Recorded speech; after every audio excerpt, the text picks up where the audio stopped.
वक्रतुंड महाकाय सूर्यकोटि समप्रभ निर्विघ्नं कुरु मे देव सर्वकार्येषु सर्वदा।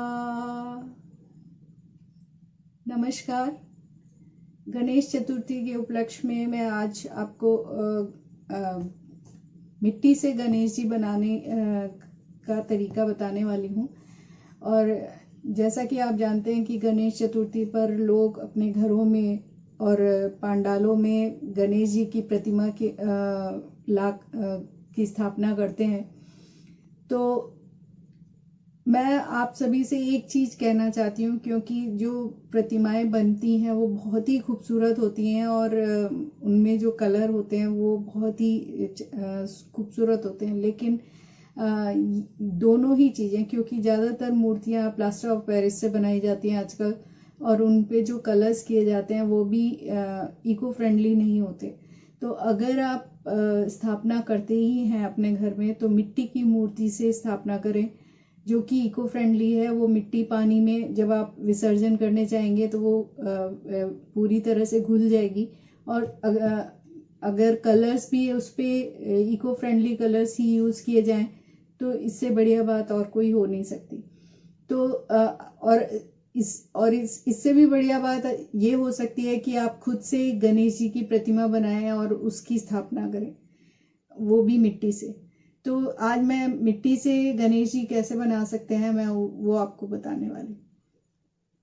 प्रतिमा बनाने के लिए हम सबसे पहले मिट्टी जो लेंगे, आप आपके घर के आसपास खुदाई हो रही हो तो आप वहाँ से मिट्टी उठा सकते हैं, या फिर अपने घर के पास या ग्राउंड से 2 फीट का गड्ढा करने के बाद जो मिट्टी निकले आप उसको यूज़ कर सकते हैं। या फिर आप हार्डवेयर की दुकानों पे भी आजकल मिट्टी मिल जाती है, या क्राफ्ट की दुकान होती है वहाँ पे भी बनी बनाई तैयार मिट्टी मिल जाती है, तो आप वहाँ से भी परचेज कर सकते हैं। तो ये जो मिट्टी मैं यूज़ कर रही हूँ ये तो खैर सिरेमिक मिट्टी है, मतलब अर्दन क्ले नहीं है ये, लेकिन आप अर्दन क्ले यूज़ करिए और उससे भी आप प्रतिमा बना सकते हैं। तो ये बनाने के लिए मैं शुरुआत कर रही हूँ। मैंने पहले ये इस तरह से एक शेप बना ली। इसके बाद ये उनके पेट के आकार के लिए मैंने ये शेप दिया है, और पैरों के लिए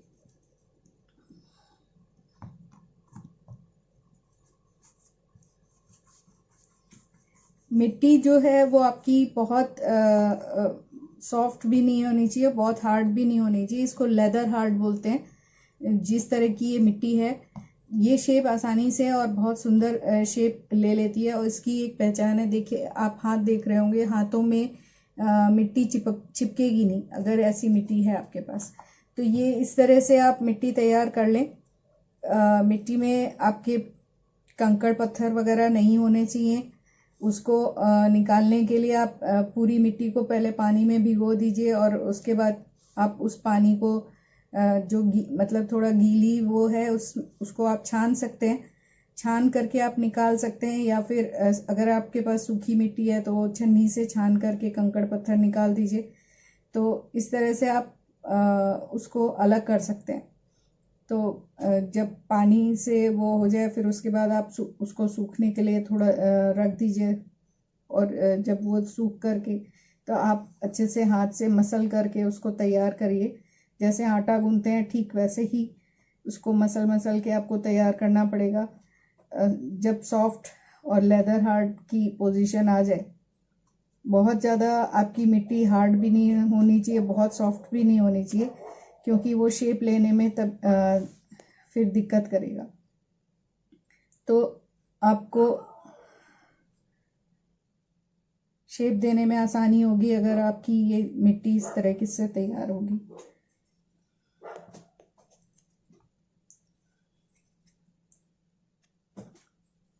मैं थोड़ा सा इसको जल्दी से शेप देने की कोशिश कर रही हूँ। आप जिस तरह से कृष्णा के लिए आप अलग अलग ड्रेसेस बनाते हैं। कृष्ण जन्माष्टमी पे आप गणपति के लिए भी ड्रेस बना सकते हैं। आप चाहो तो पेपर से भी बना सकते हो, या आप उस कपड़े की भी बना सकते हैं ड्रेस। अगर आप खुद के गणेश बना रहे हैं घर में और इनको खुद से सजा सकते हैं। जो कलर्स हैं आपके, आप फैब्रिक कलर यूज़ कर सकते हैं इनके ऊपर। सूखने के बाद मिट्टी पे जब आप कलर करेंगे तो आसानी से हो जाएगा। तो उस तरह से कलर करने के बाद मैं बहुत इजी और बहुत सिंपल गणेशा बनाने वाली हूँ। तो ये जिस तरह से हमने अभी पैरों की शेप दे दी है, अभी हाथ की शेप भी मैं देने वाली हूँ इस तरह से। यहाँ पे बॉडी,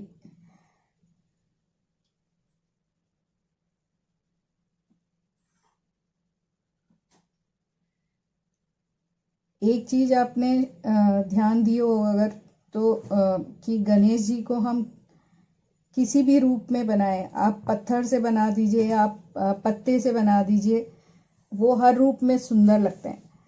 और उन किसी भी शेप में बना दीजिए, वो सुंदर दिखाई देते हैं। जबकि किसी और देवी देवता को आप इस तरह से टेढ़ा मेढ़ा या किसी भी दूसरी चीज़ से बनाने की कोशिश करेंगे तो वो कभी भी अच्छे नहीं लगेंगे। तो ये गणपति की खूबी है कि उनको जिस भी रूप में बनाया जाता है वो उस रूप में ही सुंदर बनते हैं।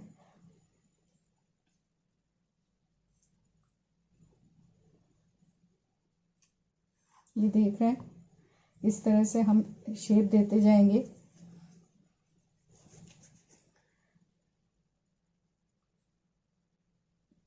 ये हाथ बनाने की कोशिश कर रही हूँ मैं। पहले एक जनरल स्ट्रक्चर बना ले रहे हैं हम, उसके बाद हम इसको प्रॉपर शेप देने की कोशिश करेंगे।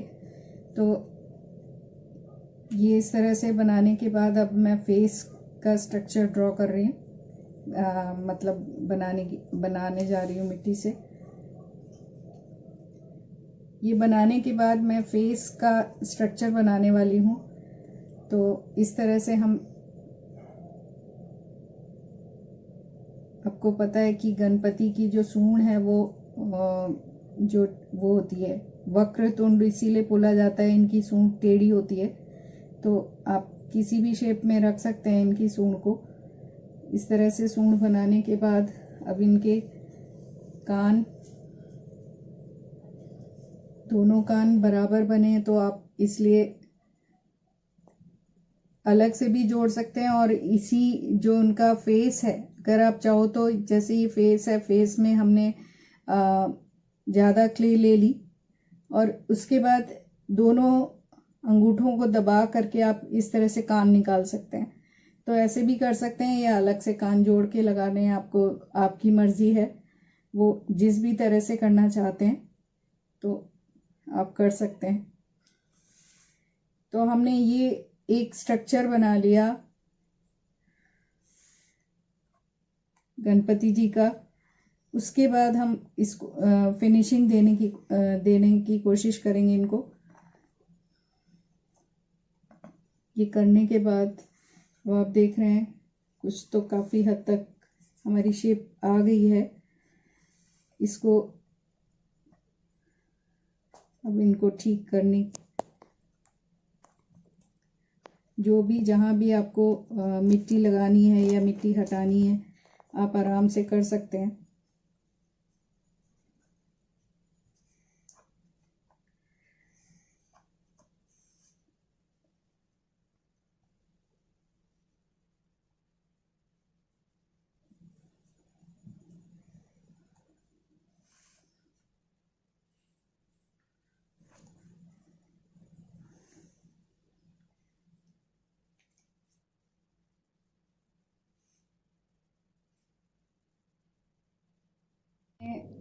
बेसिक स्ट्रक्चर बना लिया और उसके बाद हम फाइनल फिनिशिंग देने के लिए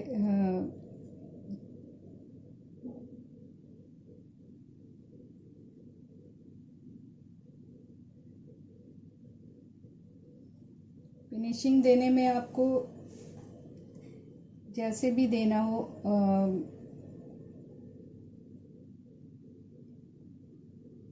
वैसे तो टूल्स होते हैं मिट्टी पे काम करने के लिए, लेकिन अभी मैं कोई भी टूल इस्तेमाल नहीं कर रही हूँ।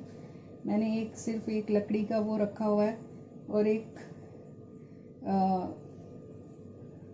जिसको मैं अभी यूज़ करने वाली हूँ जहाँ भी मेरे को फिनिशिंग देनी है।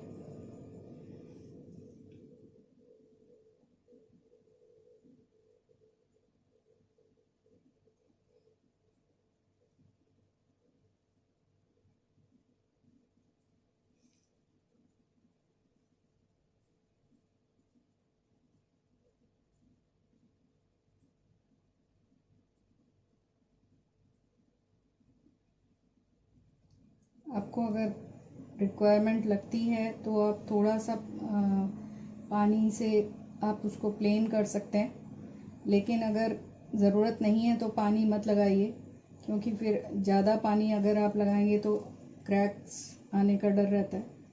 तो बहुत पानी भी नहीं लगाना, जहाँ ज़रूरत लगे आपको तो आप लगा सकते हैं प्लेन करने के लिए।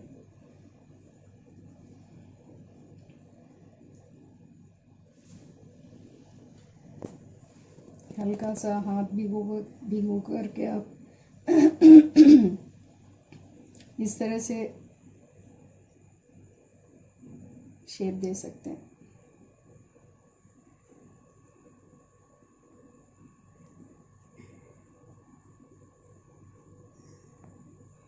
जैसा कि मैंने पहले भी बोला कि गणपति किसी भी रूप में बनाए जाते हैं, वो हमेशा ही अच्छे लगते हैं। आप पत्थर से बना दीजिए तो भी, किसी भी चीज़ से आप बनाएंगे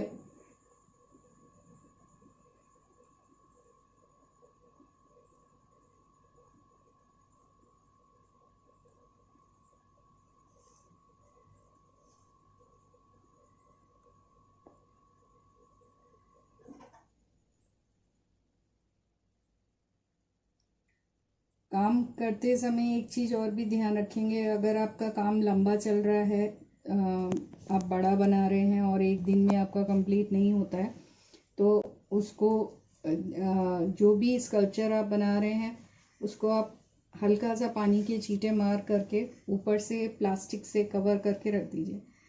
तो आप अगले दिन आएंगे तो आपको काम करने में दिक्कत नहीं होगी। उस पर फिर आप हल्का सा स्प्रे करके, उसके लिए स्प्रे बॉटल रखते हैं हम लोग, हल्का सा स्प्रे करके और आप उसको फिर से काम शुरू कर सकते हैं। थोड़ी देर छोड़ दीजिए उसको ऐसे ही, और उसके बाद जब वो सेट हो जाए तब आप फिर से उस पर मिट्टी लगा सकते हैं। तो इस तरह से। और अगर आपका बड़ा स्कल्पचर होता है, ये तो छोटे से गणपति बनाए हैं मैंने, तो इसमें हमने कोई भी स्ट्रक्चर यूज़ नहीं किया अंदर। अगर हमें बड़ी वो बनानी है, मूर्ति बनानी है या कुछ भी बनाना है, तो हमें शेप को सपोर्ट देने के लिए स्ट्रक्चर यूज़ करना पड़ता है। वो चाहे बांस की लकड़ी का हो या तार से हो, तो आपको यूज़ करना ही पड़ेगा। और अगर खड़े पोजीशन में कोई भी चीज़ बनानी है तब तो बहुत ही ज़रूरी हो जाता है, क्योंकि वो मिट्टी तो उसका वेट ले नहीं पाएगी पूरा का पूरा, और वो खड़ा भी नहीं हो सकता फिर। तो इसलिए ये तो क्योंकि गणपति छोटे से हैं तो इसमें हमें स्ट्रक्चर की ज़रूरत नहीं पड़ी, वरना आपको स्ट्रक्चर बनाना पड़ता है।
ये बेसिक स्ट्रक्चर तैयार हो चुका है। इसके बाद आपको जितनी भी डिटेलिंग करनी है आप कर सकते हैं।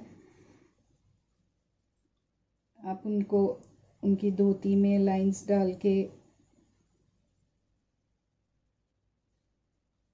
शेप दे सकते हैं।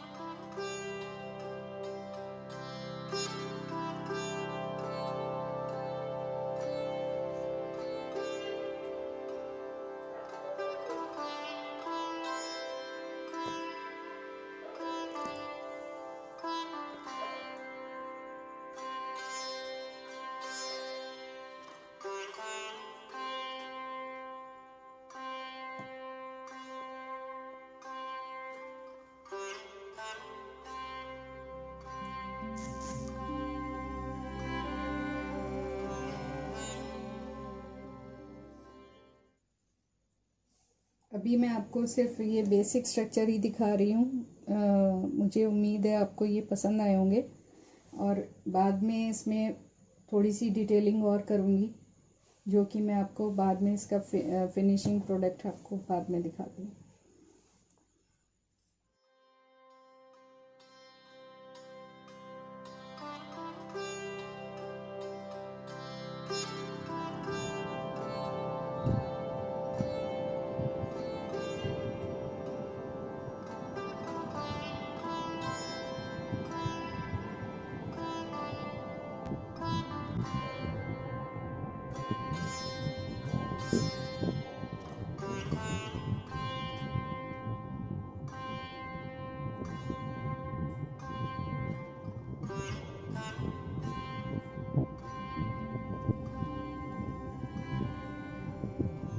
ये छोटे से गणपति आप देख रहे हैं ना, ये मैंने ब्रेड से बनाए थे। इसको ब्रेड में जो उसके किनारे हैं उनको काट के और उसमें फेविकॉल मिक्स करके और थोड़ा सा एक वो डाली थी ताकि इसको चूहे वगैरह ना खाएं। तो एक कोई भी एक दवाई डाल सकते हैं आप, थोड़ा सा डिटॉल डाल सकते हैं जिससे कि उसको वो मतलब खाए ना। और इसमें पानी बिल्कुल नहीं डालना आपको, क्योंकि अगर पानी डालेंगे तो फंगस लग जाएगी। तो फेविकॉल और ब्रेड को मिक्स करके हमने उसका डो बनाया था और उससे हमने ये गणपति बनाए थे। और उसके बाद जब वो सूख गए थे तब हमने इस पे फैब्रिक कलर किए। ये वाले जो गणपति आप देख रहे हैं ये मैंने पेपर मैशी से बनाए थे। पेपर मैशी पेपर पल्प को पेपर को गला करके और उसको मिक्सी में पीस करके और उसके बाद इसमें थोड़ा सा सिरेमिक पाउडर या चॉक पाउडर हल्का सा मिला करके, थोड़ा सा फेविकॉल मिला करके आप उसका एक पेस्ट डो बना सकते हैं और उसके बाद उसको शेप दे सकते हैं। तो ये मैंने पेपर पल्प से बनाए हुए गणपति हैं। मुझे उम्मीद है आपको ये गणपति पसंद आए होंगे और उम्मीद करती हूँ कि आप लोग मिट्टी की ही गणपति इस बार स्थापना करेंगे, या इस बार नहीं भी कर पा रहे हैं तो कम से कम अगले साल से आप मिट्टी के गणपति लाने की कोशिश करिए, ताकि हमारे एनवायरनमेंट जो वातावरण है, ताकि हमारे वातावरण पे कोई बुरा असर ना पड़े। धन्यवाद। आप सभी को गणेश चतुर्थी की बहुत बहुत शुभकामनाएं।